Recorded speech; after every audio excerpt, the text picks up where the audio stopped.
Hi, testing. I'm so excited. Today is day 40. I didn't even know. I just happened to check yesterday. I'm like, I wonder how many days I've been doing this for. So I looked back to the day I first started and it was 39 days. And I'm like, oh my God, tomorrow is day 40. So crazy. One, time is flying.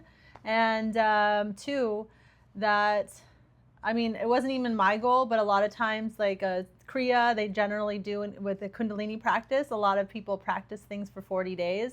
That's like a common practice timing.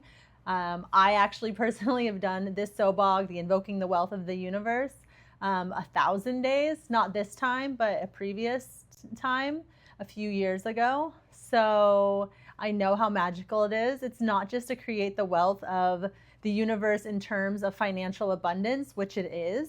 It also is the strength, the values. It's creating everything that makes it so that you are, rich in being, if that makes sense to you. So I absolutely love it. Like silly things, it actually is very good for sculpting your arms. It's actually very good for your lungs.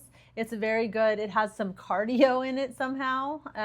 And really, it's very good at eliminating your ego, which if you know about your ego, you know that it does serve you sometimes, but in general, it doesn't. And I feel like that's when I originally did this. What I got out of it was no ego.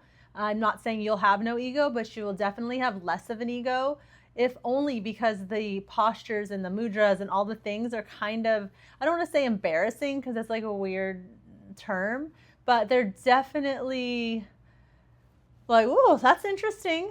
So if yeah, so I'd like to start too with one. This is like a judgment free kriya. I don't really care because, like I mentioned, I released my ego, and so it's fine. Like, I don't care what people think about me and that I'm doing this because I know how powerful I am, and that's all I really care about.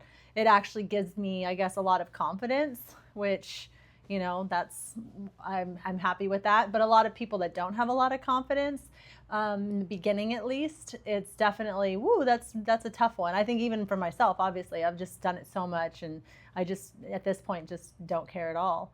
But you'll be triggered because it's definitely interesting. So anyway, I'm going to first teach the kriya, and then I'm going to actually do the kriya. So let's get started with the teaching.